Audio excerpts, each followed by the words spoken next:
everyone. I'm Deborah Gilbert, your host. You're tuned in to Arts and Entertainment. Thank you so much for taking time out of your busy day to be with me and my guest. I greatly appreciate it, as always. Well, I have another terrific show for you. I hope that you have enjoyed all of them, but another one is coming your way. And I have the pleasure of having a playwright and writer by the name of Thoma as my guest today. And Laura, thanks so much for being here. I greatly appreciate your time as well. Oh, thank you. It's my pleasure. Thanks for having me. Well, I think the viewer would like to get to know you first. Why don't you tell us about yourself and your background? Absolutely. I actually have been in theater for more than 40 years, which is a little unbelievable some days. I started as a professional dancer, and that's where I spent the first part of my career. I was also a teacher, a choreographer, and I had a career-ending injury, and that led me to actually walk away from theater completely, which was a kind of bold move. I had been performing professionally since I was 12, and I took about 5 years off, and then I realized I just couldn't live without theater or theater people, and I slowly found my way back in through writing, which was something I had always done, but I had never written a play or thought about writing a play. And I lost my mom, and it was really therapeutic to do some writing, so that's what I did. And slowly I realized, I think I have a play. So that's how I found my way back. I know you're mentioning an injury. Did you think that you were going to be a performer for your whole life had that not happened? That's a great question.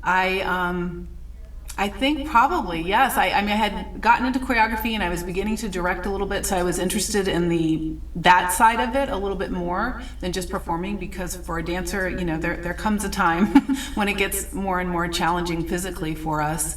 But I did probably think that that's what I would do forever. I had never thought about anything else until I was injured. Were you in school? Now you're saying you started performing at the age of 12. Were you taking classes? I mean, did you know that dancing was going to be everything for you as you were aging? Yes, I started dancing when I was 4, and I got my first, I had done classical ballet up until that point. So I was in a professional company, and I danced with Fernando Bujones and all sorts of Cynthia, all sorts of people, Gelsey Kirkland, of that time period. And when I was 12 was the first time I was cast in a musical theater show. I played Louise in Carousel, and it was back in the day when they had Dinner Theater of the Stars. And it was a regional theater in Virginia where I grew up, and that kind of put me on that switched my path from ballet, which is what I had assumed I would always do, to falling in love with theater itself. Musical theater, coming from being a dancer, which you probably loved, into musical theater or theater in general, was that a good next step for you? It was a little terrifying because in dance, you know, you don't open your mouth. It's a beautiful art form, and the expression, and it's all storytelling, so there is that similar spine, but it was terrifying for me to learn to speak on stage and eventually sing on stage. So that was a challenge, but I loved it, and I loved the expression is so different. I mean, I love dance. The ballet is very special and will always have my heart in a way probably that nothing else does. But it is such a demanding art form in a different way. And I felt like I got to learn and be more of myself in theater. When you were dancing in ballet and then moved over to musical theater, what happened to make that transition? Well, it was really interesting. I was quite young. I was 11, and when I was turning 12 and I was in Carousel, and that, because of the choreographer, I switched studios. So then I was in a studio where I learned so much more, where I learned mime and adagio, and I really kind of moved up in the ranks in the ballet world. But in the 11th grade was when I had to decide what I was going to do, which way to go, because either I was auditioning for a company or I was going to have to begin to learned how to audition outside of my small town for musical theater. So it was kind of, and at that age, if you're in ballet, that's it. There's nothing else if you're going to be in a company. So I had to make the decision. How was it, and I know I have a lot of viewers, probably parents with children or young people that are in ballet or in musical theater, how is it to be able to juggle school and having a social life as compared to getting out of school and going straight into a dance studio? Yeah, well, I will say it's a very different time. Things are handled very differently now than it was when I was growing up. I didn't have a social life. I worked as well, so I took 25 dance classes a week, plus school, plus work, and then performing. So that's all I did. That was pretty much my life. So I had friends obviously in school, and I had friends as well in dance classes, but I didn't have like an outside social life. So now I'm trying to piece your history so that the viewer understands. So once you're hitting the end of high school, did you go on to college? Did you go straight into musical theater? What did you do next? Yeah, I didn't go to college. Actually, it's quite interesting because now there's so many more programs. I think I probably would have, but at the time, the thought was if you were going to be a dancer, you didn't have time to go to school. So I moved the day after my high school graduation. I moved to New York City, and I just started auditioning for everything. And I was in several contemporary companies and several shows. And then I got my equity card, and then I started choreographing and traveling around, and eventually ended up in Chicago. So now, how long were you in New York City? Is that really the place where musical theater and all of your dancing or your performing was a good place to be? It really was. It was a bit overwhelming for me because I grew up in a small town in Virginia. So moving to Manhattan was culture shock to say the least. But it was a great experience. I learned so much, and I did quite well in the beginning. I got hired a lot, and then I moved all over. So I lived all over Manhattan. I lived in Jersey City. I lived on Long Island. And I grew up a lot. And the most amazing thing to me about New York was the people. I had never been around such diversity, and I just love New Yorkers. They're amazing. And I had a great experience there, and they were so kind and abrupt, which was very different from the Southern way where I grew up. But I just loved them, and I fell in love with New York. And now you mentioned Chicago. What took you there? I ended up in Chicago because I was Cheezosaurus Rex. I was a dancing dinosaur for Kraft Macaroni and Cheese, and I was on a national tour with it. And we went through Chicago in the spring. So I didn't know what Chicago winters were like, and I thought, oh, it's so pretty here. So I just decided to move, and I knew that there was a lot of theater there. There was a lot of regional theater as well. So I thought that perhaps I would do better and get more jobs and a diversity of jobs. So I moved there quite naively, and then it turned to winter, and I was like, oh my goodness. So that was my first experience with a serious Chicago winter. How long did you stay in Chicago? Or, I mean, you're in Connecticut now. What took you from Chicago to bring you here? Well, I lived in Chicago almost 20 years, which was never the intention. But I worked a lot there, and I eventually started teaching at the college level. And then I met my wife, and she and I decided that we wanted to be back on the East Coast. She had an aunt who had lived in Milford, and I had actually lived in Connecticut right before I left this area before, up in Vernon. And we were like, I'm from the East Coast, so I miss the East Coast very much. So we headed back this way. Now, you're listed as a playwright and a writer. What happened? What was the transition? You were performing and you were writing. What made you change gears? Yeah, it really was losing my mother. And I think being injured, walking away, and then losing my mom. I just didn't really know what to do with myself. I didn't know where my creativity was outside of the performing arts, and I'm also a life coach. That's my side job. So doing a lot of exploring in that field led me to, I need to get back to writing. I need to get back to that. And then once I was writing, I realized how much I missed the collaboration of theater. That's what it really was for me with theater, was the collaboration and working with people. And so when I had the first act of a full-length play, and I got some friends together, and I was like, let's just read it. And everybody was like, well, what happens next? And I was like, I have no idea. But it was so exciting to see people responding to it, invested in the characters, that it just hooked me. And I thought, ooh, this is everything I love. It's getting to work with people. It's the storytelling, which still connects me to my dance. And I just kind of fell in love with it. To the viewer that's watching us now that's either performing, has children that are performing, would you recommend the path that they took and not go to a university to study to be able to perform all the way through? That was an okay path for you?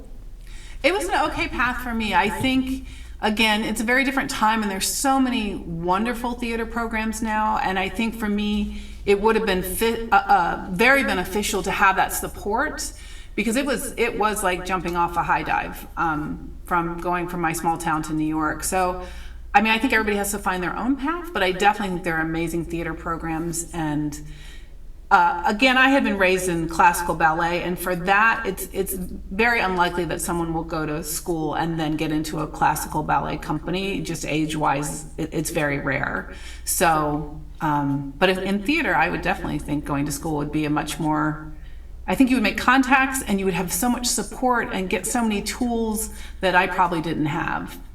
Okay, let's hold that thought. I'm Deborah Gilbert. You're tuned into Arts and Entertainment. We're going to take a break. We'll be right back. I'll be seeing you. No, the thing I've missed the most during this entire time, this pandemic, has been you. I love playing to a live audience. There's nothing like it. The COVID-19 vaccines are going to help us all get back to the moments we miss. It's totally normal to have questions. I did too. That's why it's so important to get informed. So ask your doctor and get the facts. It's up to you. Community TV, your neighborhood TV. Publicly funded and a reliable partner for cable companies nationwide, it provides transparent coverage of local and state government, education, and public programming. A digital town green that can be watched anywhere, anytime, and on any device. Watch us on today's high-tech distribution methods. Community TV in Connecticut. Local, unfiltered, reliable, and yours. And hello and welcome back to Arts and Entertainment. I'm Deborah Gilbert, your host, and we continue on with Laura Thoma, who's a playwright and writer. And Laura, again, thanks so much for spending time with us. I know we all are thrilled to get to know you. Oh, thank you. I'm thrilled to be here. Tell us about being a playwright and a writer. Was that something, a natural progression for you as well? We'll talk about being a life coach as well, but tell me about the writing. Yeah, I think it was a natural progression. I had always written, always been a journaler. I wrote my very first book in 4th grade with my best friend, Sarah Bear. And I remember because she had learned the word retorted, and we thought we were quite fancy. So everybody kept retorting to everyone else. So it was something I'd always done. And for me, like I said, it took me back to theater. And then I have just thoroughly enjoyed taking classes and learning from, great playwrights. I'm a member of the Dramatists Guild, and now I'm enrolled in the Dramatists Guild Institute. I'm one of their students, and it's an amazing program because you get to learn from, living, working playwrights, which has been so helpful to me. Now, I also have interviewed wonderful women from the Professional League of Professional Theater Women, which is what I found you through. How has it been being in different organizations? Has that been helpful? Absolutely. The League of Professional Theater Women is amazing, and the fact that they've created a Connecticut chapter has been so special because, there are so many wonderful organizations in New York, but I love that people are starting to create these here and have that opportunity. And they have sponsored so many wonderful events. And I've learned a lot. They've had a lot of great panels where, again, when I was first beginning, I got to talk to Susan Cinnamon and other well-established writers and playwrights, and just, learning so much, just hearing their stories. So that's been amazing and extremely helpful. Tell us what the Dramatists Guild is all about. Where are they based out of? New York City? They're based out of New York City, and they're basically there to support writers. They're there to keep us, they'll review your contracts if you're getting published, and they're just there to help support your written word. And so they're a great organization. They've been around for forever, and it was actually, I'm trying to think, somebody when I first moved here and was doing, I think, community theater, who said to me, well, if you want to write, you definitely need to check out the Dramatists Guild, and you can join them even if you're a new playwright, which I didn't know. So I had a stage reading, and then I just sent in the material. I did the reading at the Branford Memorial, the library there, and the Blackstone Memorial, sorry. And I sent in the material, and that was it. I got to join as an apprentice and then kind of worked my way up. Now, let's not forget about the website. It's filled with everything, which I love, but you have another website too, which is about the life coach. Why don't we talk about both of them? Sure. So my playwriting website is lauraThomaPlaywright.com, and there you can just find all the plays that I'm working on, my full-length plays and a bunch of shorts. So it's been fun to kind of build that and to track, to log what I'm doing. I'm amazed that I've only been a playwright for, I think, 6 years. So it's kind of fun for me to even see the progression of things. I love seeing that. And then laurathoma.com is my coaching website. So I'm a life coach, and I love to work with people to help them find what they're passionate about and help them basically create a life that they want to live. One of the questions that I ask everybody, because I deal with the entertainment industry with this talk show, is how has the COVID pandemic affected your work and your life? Where did things change in the past year? Yeah, it affected my life. Unfortunately, I've lost several dear people to me through the pandemic. So that has been heartbreaking and challenging. But as far as my creative life, I have to say, for me, I am an introvert, and it kind of gave me the permission to just be. Obviously, I couldn't go anywhere. So my writing, I feel like, has gotten better and deeper, and I've really been able to work on a schedule and give much more time to it in a dedicated way. And it affected, I had one play that was supposed to have a big staged reading right as the pandemic hit. So that went online. And I will say that was a beautiful moment, because having readings online, as you know, you can talk to people all over. So I had an actor who was originally the person who owned the theater that I started with in Virginia, and he's now in his 80s, late 80s. So I got to have him in this play, and it was like a full circle moment for me to have such somebody who was so kind and so generous when I started to be a part of this next chapter. So that was amazing. One of the things that I try to strive to accomplish with my program, which I keep mentioning, is the viewer. How does somebody move from performing into writing, such as what you've been doing? Do you have any advice for them? I think the biggest thing is no matter what you're doing after performing, is that transition, is being gentle with yourself, because transitions are really challenging. But any of us who are performers, we learn the daily practice, and that's the key, right? As a ballet dancer, I went to the bar every day. I did my pliés and my tendus, and it's the same thing with writing. I just have to show up at my desk and do the basics every single day. So I think that is a key for performers, is taking the skills and the discipline that they've learned and applying it to whatever they want to do next. Now, you are an accomplished playwright and writer. How does somebody get to be successful? Do you have an agent, a manager, networking? What do you recommend? The biggest thing is putting your butt in the seat, which sounds silly, but it's true. It is sitting down and doing the writing. And then it's going out there and talking to people and submitting. I mean, for writers, it's all about submitting. That's all we do. And, there's lots and lots, as with all performers, lots of rejection, but it's trusting that you are going to meet the people that you're meant to meet. You're going to find the people you click with, that you'll collaborate with. So for me, I don't have an agent or a manager yet. I'm published, so that's a big step for me. And now, being a challenging time, I'm just trying to develop relationships. I'm just trying to share my work and find the place to share it with the people who appreciate it and get it and want to, build on that. I'm all about the collaboration. Now, what pieces are you working on now? Do you have any plans to perform in public in the near future or in the future? Right now I'm working at Drama Works. I'm choreographing a show for them, and I'm also producing a fall short festival for them. So it'll be a festival of plays by 3 local playwrights, myself included. As far as performing, not right now. Right now I'm taking a hiatus from that. We just did a show with the Drama Works, which was recent. Have you had a good experience working with them? Absolutely. Ed is terrific, and I've learned a lot from him. I met him probably 4 years ago, I'm guessing now, and it's been amazing to watch him, keep that it's a beautiful small space. I love it. It's very intimate, and he is so generous and so supportive of local talent and playwrights. So I can't say enough about him because he has been just so supportive. So if you had a bucket list or a dream wish list, what does 2021, 22, 23 look like for you in the future? What are some of the things you'd like to accomplish? Golly, well, I would love for my plays to be produced nationally and internationally. That was definitely a huge goal for me.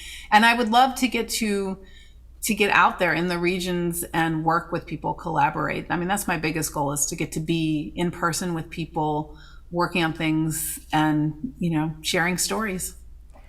You're talking about collaboration and networking. How does somebody push themselves? Maybe many are shy or have never done it. What would you recommend for them to get started? I think is to find something you're interested in. So like for me with the writing, I really try to look for panels that interest me. Because if I go to a generic one that's just on playwriting, I probably won't be that interested. But depending on what they're talking about, if it's something that I'm really interested in, like I recently went to a panel on monologues, it was so interesting to me, and therefore it was easier for me to talk to people. I totally get the shy thing. I am shy. And I think the thing with networking is kind of reinventing it and understanding that you're really just trying to develop relationships. And those will come, it's just like anytime we meet somebody and we click, we know, I want to keep talking to that person. I want to have coffee with that person.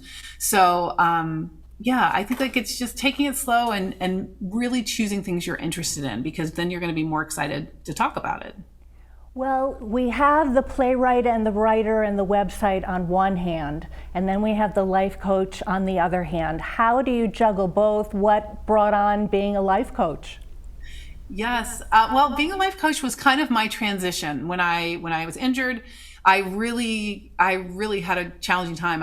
I didn't know if I was creative at all. I had only danced, so it was a very hard time for me. And I worked with a lot of life coaches myself, and I eventually thought, this is something I'm really interested in. I've also been somebody who's always studied personal growth. It's been a part of my writing, and so it just kind of led naturally to something that I love to do. I have written several personal growth books, and that's something I'm interested in doing and working with other people, especially women, because I think so many of us have these big transitions in our lives. So it's so important to have somebody there to help go, you can do it. You can do whatever you want. For me, I thought like, I'm done. I was 35. I was like, I'm done. It's like, now my 55-year-old self is like, you were so young, but I thought I was so old, and I didn't, what I had planned to do for my life was done. So I think that happens to us over and over in life, and it's so important to keep going. What's the next chapter? Turn the page. What do you want to do now? So, and that's what coaching does. Coaching is there to support you. Would you recommend someone that's watching the show now to talk to a life coach about where they're at, what they want to do in the future, if it is performing or not?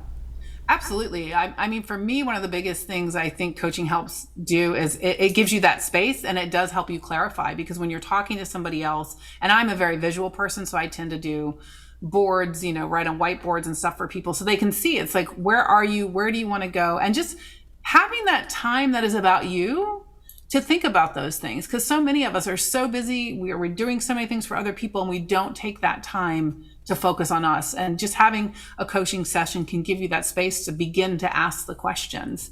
And there's no right answers. I mean, that's the key, only you know what's right for you. But it's so exciting to begin to realize how many possibilities and options there are for us, no matter where we are in our lives. Now, both endeavors are big endeavors, the playwright writer and the life coach. Are you able to juggle both of them together to be successful? I am actually, and they tend to take at different times. One is more active than the other. And I'm totally okay with that. But yeah, I'm lucky enough at this point to be able to choose the clients I want to work with. So I don't have to, when I first started, I had tons of clients because I needed to. And now I'm lucky enough fortunate enough to choose who I want to work with and decide what my client load will be, and then have the time to also focus on my writing. So I have the best of both worlds, which is lovely. Well, we are starting to run out of time. Do you have any closing thoughts for the viewer, either about performing and that path, or being a life coach and that path, or mixing them together? What are your thoughts for them as some advice? I think my biggest thoughts are just to practice self-awareness with yourself and really question what you're passionate about, and then figure out how to make that a part of your life. Because I think it's just so important to do things that you love in your life. It makes your life so much richer. So I think not getting locked into things, being willing to be open and continuing questioning yourself and looking at what's next. Well, it's been very nice having you, Laura. Thank you so much for taking time out to be with us today. I really appreciate it. Thank you. I thoroughly enjoyed it. And for the viewers that are out there that might be interested in working on a talk show, I am looking for some volunteers that would like to come and be involved with my program. I would love that. So please email me at your convenience. It's artsandentertainment@mail.com, and I think we've got that up on the website. So if you're interested in being a volunteer working on the show, I would love to have you. So again, I'm Deborah Gilbert. You have been tuned into Arts and Entertainment. I hope you have a super day today. Thanks for tuning in. I'll see you next time.